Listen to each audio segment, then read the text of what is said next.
The New York Giants look to pick up the pieces of their devastating Week 8 loss against the Eagles when they host the 49ers this weekend, a team that has alternated between wins and losses over its last 5.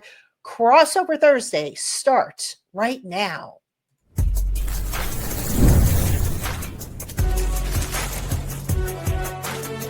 You are Locked On NFL Crossover, part of the Locked On Podcast Network.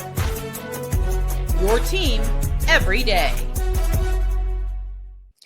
Today's episode of Crossover Thursday Locked On Giants, Locked On 49ers is sponsored by Prize Picks. Download the Prize Picks app today and use the promo code Locked On NFL to get $50 in lineups after you play your first $5 lineup.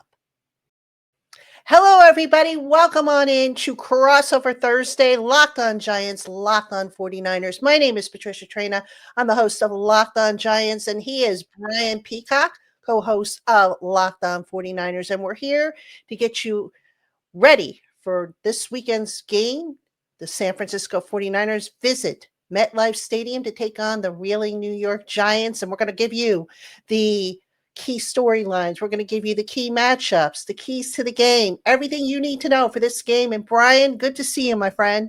It's been a while, Patricia. It's nice to talk to you. And I'm excited for this game, excited to see what these New York Giants are all about. I don't love the 10 a.m. start times over here on the West Coast. And so hopefully the 49ers body clock is in a better spot than it was against the Texans last week.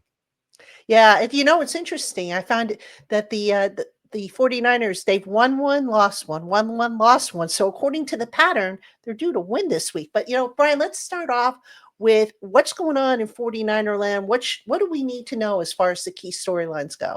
Yeah, the big stories right now have been, injuries all season long, but also since it is trade deadline week, the 49ers have made a move and brought in Keon White and he was just a second round pick not long ago, 2023 draft from the New England Patriots. So the Patriots doing a lot of work this week in the front office, sending a couple of guys out of town, re-upping one of their other guys. I think kind of a statement there with those workings this week. And the 49ers getting Keon White, who's a player that really is at a need position. And I think the 49ers might not even be done adding defensive linemen because they've been so decimated, and they were down to 2 guys because Travis Gibson was poached off the practice squad as well before that trade went down yesterday. So the 49ers really in need of bodies on the defensive line. It's been the big story all season long. They've got their backup quarterback playing. None of their starting receivers are out there. You're without Bosa. You're without Fred Warner. And you thought that would have been a death knell for the 49ers, and they're still finding ways to win some football games. And yeah, you're right. You never really know which 49ers team you're going to get. They've won one and they've lost one. And sometimes you're like, no way they can overcome this injury. And they do somehow. And then just when you think you've got them pegged and you're like, you know what? You can't bet against this 49ers team. And then they just get walloped by the Houston Texans the following week. So I don't know what to expect from the 49ers week to week. And it feels like whatever I pick them to do is the wrong thing. So whatever I'm feeling right now, which I think is, I think I like the 49ers chances this week against the New York Giants, means they're probably going to lose big again. Brian, let me ask you this. What's the status at quarterback? I know both of your quarterbacks are dealing with injuries. Who do you think it's going to be? Yeah, and a couple of weeks ago was Mac Jones that was like worse than Purdy. Purdy was able to have a limited practice, and so Kyle Shanahan said, I guess we'll go with Purdy. He's got the turf toe.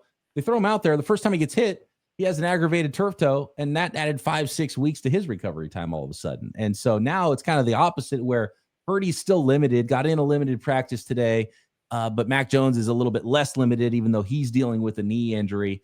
And so it's most likely going to be Mac Jones. Sounds like, and the turf toe is just such a tough injury, and Kyle Shanahan clearly has no idea. So every week he's like, I think he's doing better. I don't know. We'll see. And it's kind of the same way with Ricky Pearsall too. And they thought, all these guys have been out for 4 weeks, and you could have put them on IR and brought in another body, but they thought they were going to be back sooner than they have been. So sort of unpredictable with Ricky Pearsall's PCL knee injury and Brock Purdy's turf toe.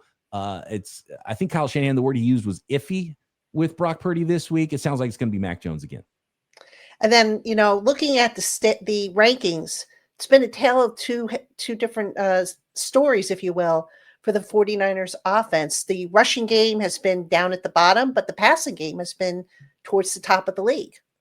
Yeah, and I think they've been passing out of necessity because the run game's not working. And Kyle Shanahan always wants to keep games close. He wants to stay in front of the sticks, play good defense so he can have balance on offense and be able to call a run or a pass. And that's really how he operates his offense. And 3.2 yards per carry or less in some games for Christian McCaffrey in the 49ers run game just hasn't been cutting it. And it's been a real problem. But when you factor that all in, and the fact that they still have 5 wins on the season is actually somewhat remarkable. It's a team that won't go away. It's a team that's shown a lot of fight and a lot of resolve to be able to continue to win football games. And so I think they're going to be a team that's ready to play, and they're going to come out and fight you. And I think the 49ers have a little better opportunity to run the ball this week than they did against the Houston Texans last week. And they better, because I don't think you want Mac Jones dropping back in 3rd and long against this pass rush of the New York Giants. Well, the good news for the 49ers, and I think one of the key storylines for the Giants, is the run defense has not been what anybody thought it would be. And it's interesting because General Manager Joe Schoen invested a whole lot of resources in that run defense to improve it because it just hasn't been good. And then last week, what do you get? You get the Eagles gouging them. I mean, it was a get-right game for Saquon Barkley and the Eagles last week. So I shouldn't make this joke because it's still kind of raw for Giant fans, but I said, if there's a get-right game coming up for a 49ers run offense rather that hasn't been able to get it going, this would be it. So that's obviously one of the key storylines for the Giants. And Dexter Lawrence, the big question is, what's up with him? Why isn't he the same guy? And, today there was that whole big thing with Carl Banks calling him out, saying, your opponents don't respect you. And Dexter basically saying, if that's how he feels, then so be it. So that's going to be something to keep an eye on. And then the other side of the thing, a kind of a bigger picture thing, the Giants lost their guy, Cam Skattebo, and he was just a rookie, but he brought a lot of energy to the offense, to the team in general. Now, the good news is he was around the facility today. He was in meetings on his little scooter after having that ankle surgery. But it's not the same on the field. And when you have a big injury like that, even though he's just a rookie, and that's what people say, well, he was just a rookie. Yeah, but he was a source of energy. For Jackson Dart, that was his buddy. The two of them warmed up together. The two of them would butt heads, before a game. Don't underestimate that. That can be a really, really devastating loss. And, we saw last week when Skattebo went down, the energy level just seemed to drain out from the Giants. So how are they going to make up for that is going to be a big question, because look, Jackson Dart is a rookie.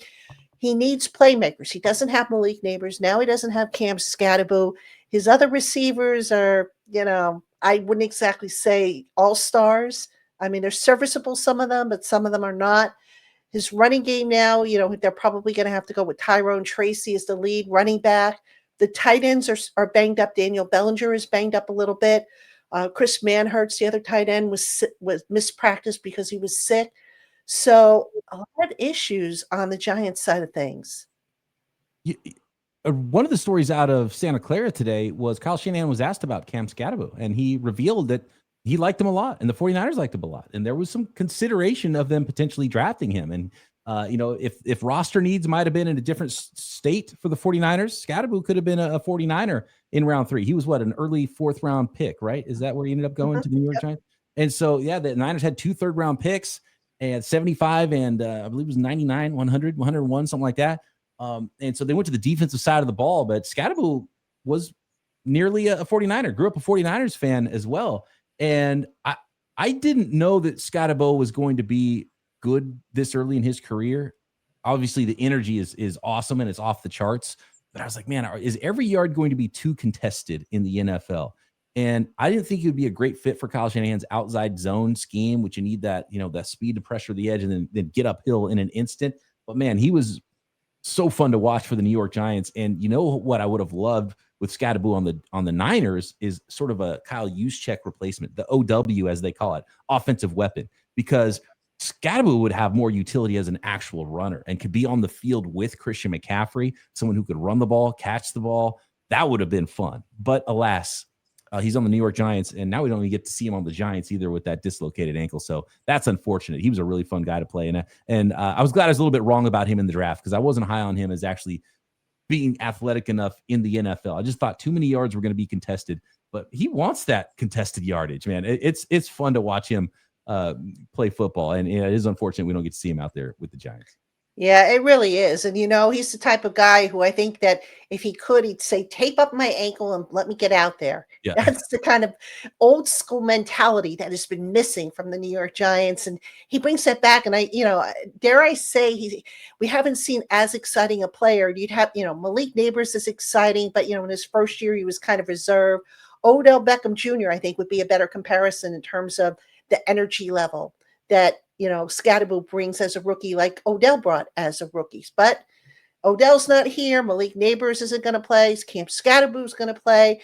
We're going to talk about matchups, who is going to play, and who the key matchups are right after we take this quick break. This episode is brought to you by Prize Picks. You and I make decisions every day, but on Prize Picks, being right can get you paid. Don't miss any of the excitement of this sports season. Whether you're following the NFL, the NBA, or both, there's no better time to jump in on the action if you haven't tried it yet. Prize Picks is the simplest way to play. Just pick more or less on at least 2 player stats, and if you get them right, you will win. It takes less than 60 seconds to make your lineup, and you can play anywhere Prize Picks operates, including California, Texas, and Georgia. The new Stacks feature is a game changer. You can now pick more on, for example, Jackson Dart's passing yards, touchdowns, and rushing yards in the same lineup. Plus, if one of your players leaves early with an injury, the injury reboot saves your lineup from a loss. So go on and download the Prize Picks app today and use the promo code LOCKEDONNFL to get $50 in lineups after you play your first $5 lineup. That's code LOCKEDONNFL for $50 in lineups after your first $5 play. Prize Picks. It's good to be right. Today's episode of Crossover Thursday, Locked On Giants, Locked On 49ers is brought to you by Monarch. Most people can't name all their financial accounts or even what they're worth, whether it's 401ks, properties, or investments. And when you don't have the full picture, you can end up leaving money on the table. That's why there is Monarch. It's an all-in-one personal finance tool that brings your entire financial life together in one clean, easy-to-use interface on your laptop or on your phone. Monarch does all the heavy lifting for you. You can link all your accounts in minutes, see clear data visuals, get smart categorization of your spending, and finally feel in control of your money without ever touching a spreadsheet. Don't let financial opportunities slip through the cracks. Use promo code LOCKEDONNFL at monarch.com in your browser for half off your first year. That's 50% off your first year at monarch.com with the promo code LOCKEDONNFL.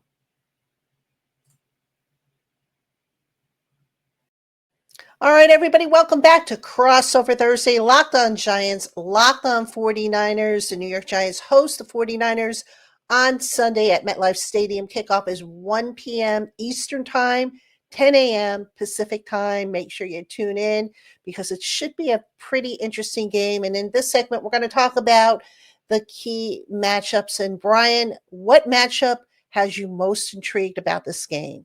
Yeah, and we've talked a lot about it already. And I actually have a question that I want to run by you here that my 49ers listeners will be upset if I don't ask you about. But it's we saw how often Mac Jones was under pressure last week, and really it was a non-starter for the 49ers offense. And I think pass rush is kind of been the key word for the 49ers the last couple of weeks. There's been injuries in other places, but it's blocking opposing pass rushers. Will Anderson looked like the second coming of Lawrence Taylor against the Niners last week.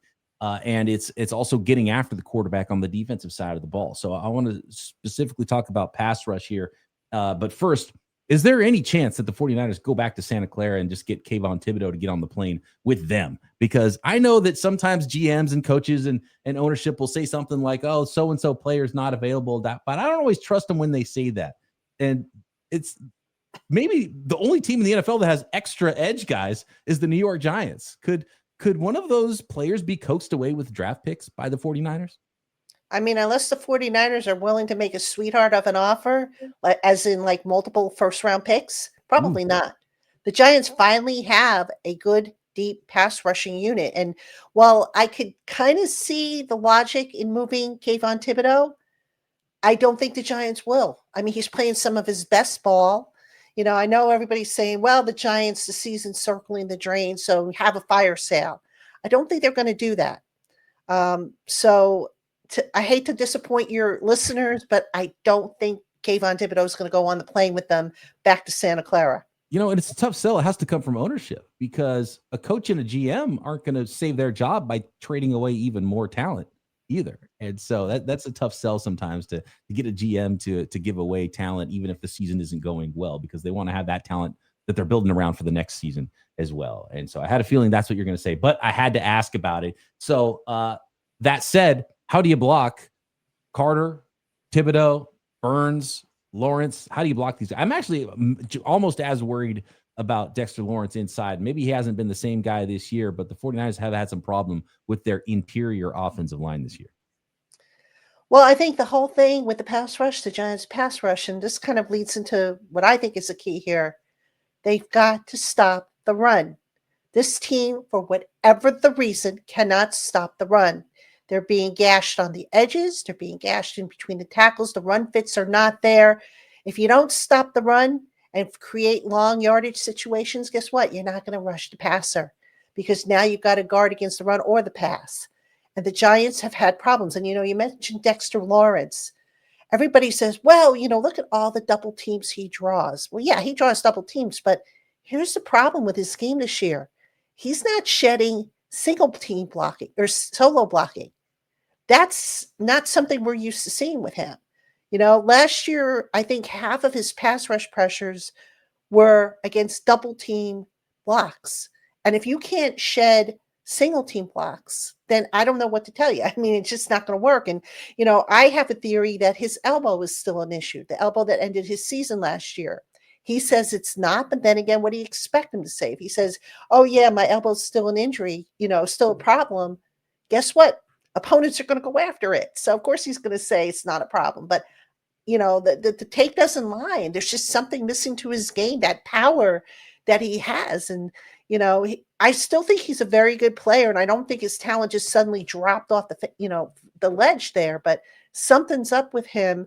And that's a big part of the run defense being a problem and just not being able to be, as effective with the pass rush. And I also have to point to the defensive secondary, which is banged up for the Giants, which is another big concern I have. I mentioned in the first segment how, the 49ers have, I think, the number 2 ranked passing offense.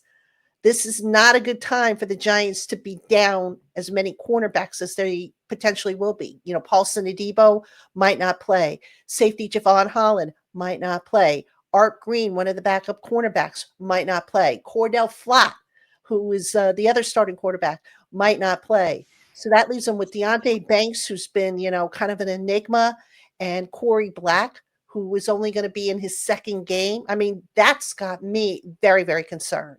Yeah, that's really spelling out a story for this football game and Kyle Shanahan loves hearing that, right? He's licking his chops. He wants to find a team that he can run the football against, and then he can have his entire playbook at his disposal on 3rd and short instead of allowing those pass rushers to pin their ears back on 3rd and long. Then he can scheme things up and even down some receivers, can take advantage of things on the back end. And I am predicting a big George Kittle game this week, and he was brought back slowly in the passing game. They ran the ball phenomenally. With you want to talk about energy, Kittle's one of those guys like Skattebo where you can just feel the energy. They lost one energy guy on defense in Fred Warner, but they got one back at the same time with Fred Warner rejoining the huddle and with George Kittle rejoining the huddle. And George Kittle is such a phenomenal receiver. And I've been talking for years, Croc and I on Locked On 49ers, like how does he not get 10 targets at least every single game? And he got targeted one time in his first game back, but they were running the ball great. They didn't have to throw the ball a lot. Last week, he had the touchdown, but still not a ton of targets.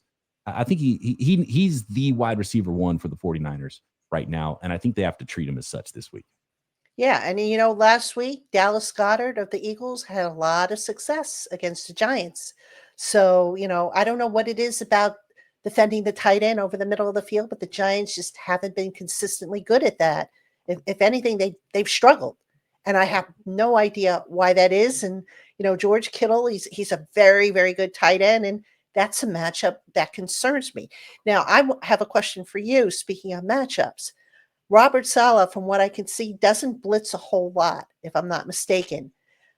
Why is that? I mean, you're facing a Giants offensive line that, I mean, if you're going to blitz, this might be the team to do it against, because the interior of the offensive line, and in particular the guards, have struggled. And now, Jermaine Illuminor, one of the right tackle, he's banged up with a pectoral issue.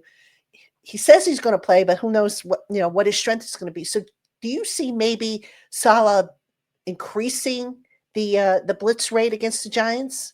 Well, he tried that last week, and when Bosa went down, I thought for sure he was going to blitz more. And in fact, he ended up blitzing nearly the same, or even like 1% less. It was around 20% of the time his defenses are blitzing. And what Robert Saleh likes to do is, instead of bringing 5, what he likes to do is, instead of bringing 5, he'll bring 4, but he'll overload one side. So it creates a numbers matchup, but then he'll drop somebody else from the other side. So he still has 4, and he still has the same amount of players in coverage. And it worked well for the 49ers defense. And then Bryce Huff left the lineup with the hamstring injury last week, and they just literally didn't have a single guy anymore that was good at winning one-on-one.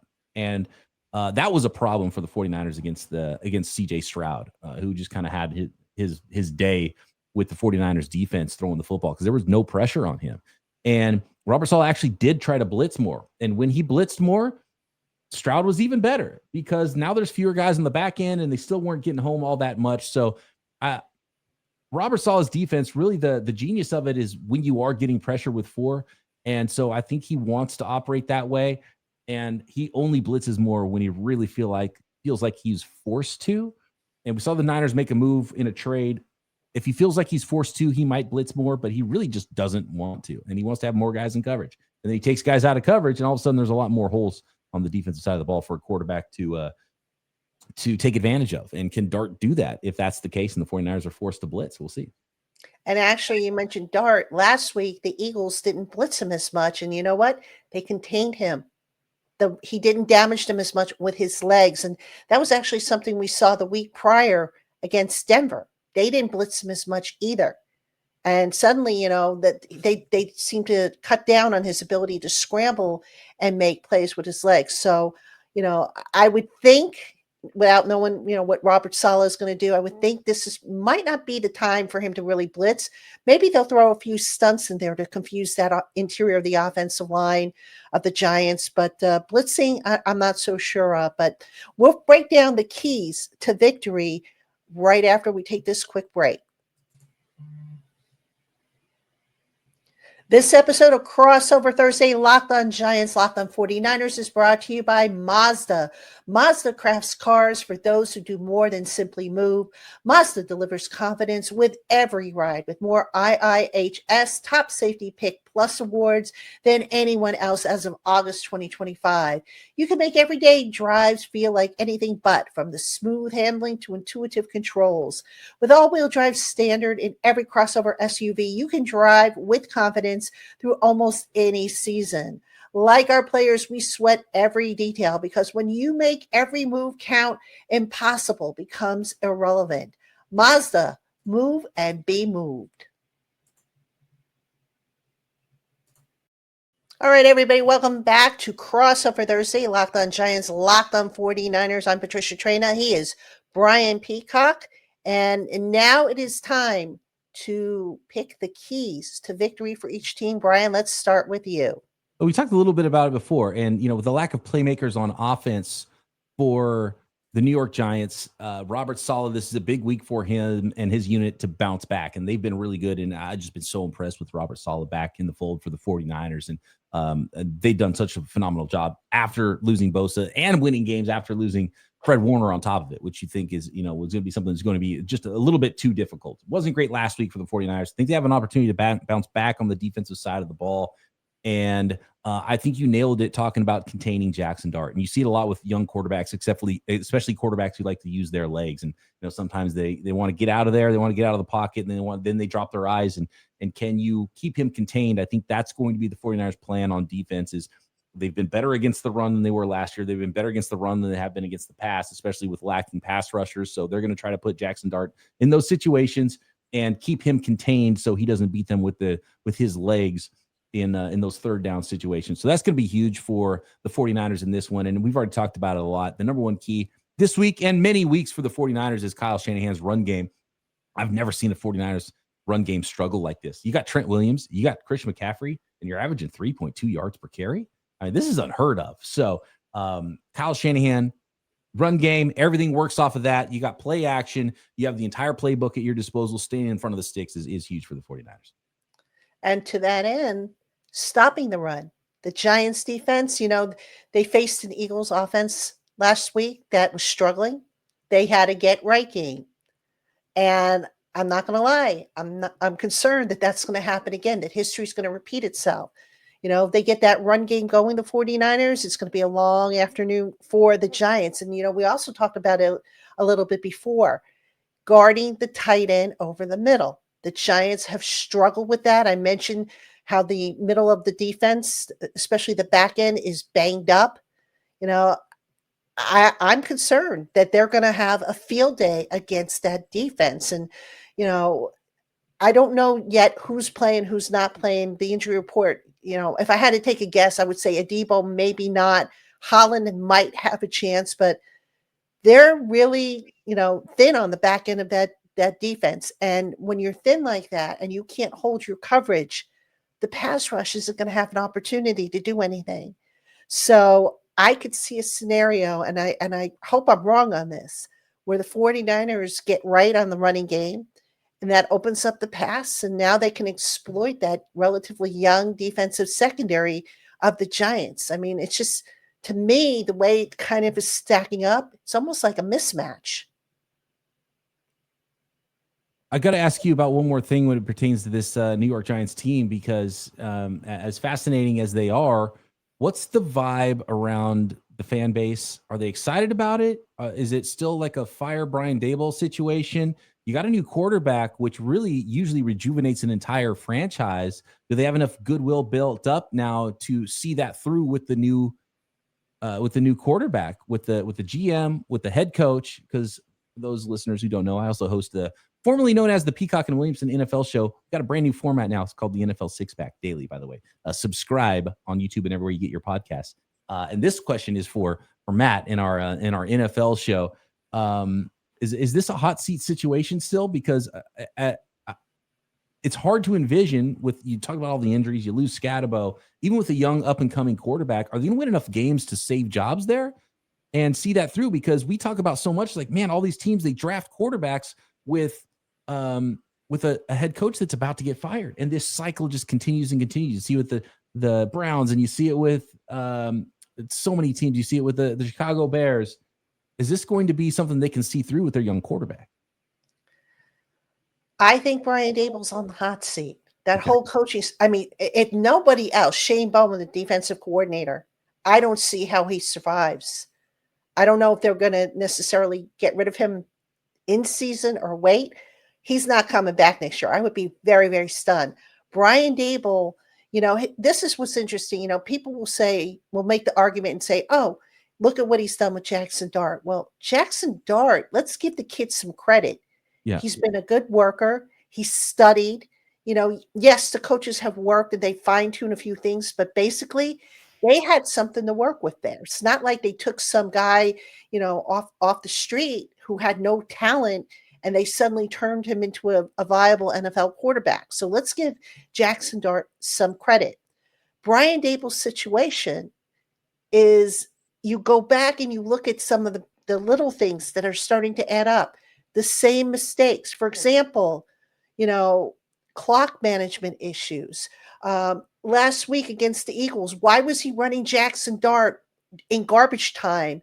What was he trying to get the kid killed? Just little things. The penalties, the pre-snap penalties is a problem. Now, this past summer, he changed a little bit with starting or playing his starters, but not a whole lot. So there's just little things that Brian Daboll does, and you just sit there and you say, dude, what are you doing? Are you trying to get fired? And, look, I think Brian Daboll's a good coach, a good offensive mind. But here's the other problem. You've got injuries building up. and now you're running this complex system. How about simplifying it a little bit for the guys that you are bringing in? You know, the receivers, why aren't guys getting open? And speaking of which, you've got guys who are regressing under this staff. All right, Bobby Okereke suddenly didn't get bad. Dexter Lawrence didn't suddenly get bad. Deontay Banks showed some promise his first year. He's gone down the tubes. How come you can't get Evan Neal on the field or Jalen Hyatt on the field? So all that added together, I think is going to be a case against keeping Brian Daboll after this year. But, you know, ownership might decide, you know what, Jackson Dart saves the day. That's why Daboll went to him as early as he did. And maybe he survives. But, you know, there's certainly a case to be made for him not to survive. That's a good point about Jackson Dart. Give the kid some credit. And you can give Daboll some credit too. But, hey, imagine how good Jackson Dart would look with Shane Steichen too. Exactly. I mean, that's the other thing. Daniel Jones, all of a sudden, he looks like, you know, a powerhouse out there in Indy. So just all those little things adding up. And, you know, look, Daboll, if he's going to save his job, he's got to win some of these last 9 games. And he's got a very, very tough slate of opponents. And you never know what you're going to get from week to week from this Giant team. I mean, did anybody think they were going to be as competitive as they were against Denver, or that they were going to beat the Chargers, who were undefeated at the time? You know, did anybody think they were going to lose to the Saints? You just never know with this team. And that's what's so frustrating about the Giants moving forward. So we'll see. It should be a good matchup come Sunday. Again, New York Giants, San Francisco 49ers, 1 o'clock Eastern, MetLife Stadium, 10 a.m. Pacific time. All right. Well, we want to thank you so much for spending part of your day with us here on Crossover Thursday, Locked On Giants, Locked On 49ers. For your next listen, get a double dose of the Locked On NFL podcast. Tyler, the Madman Rowland, gives you a shot of espresso to start your football day, while Tony Wiggins takes you into the barbershop for the smoothest breakdowns to end the day. Find Locked On NFL on YouTube or wherever you listen to your podcasts. Again, he is Brian Peacock, Locked On 49ers. I'm Patricia Traina, Locked On Giants. Make sure you tune into our respective shows, and we will see you again, everybody, tomorrow.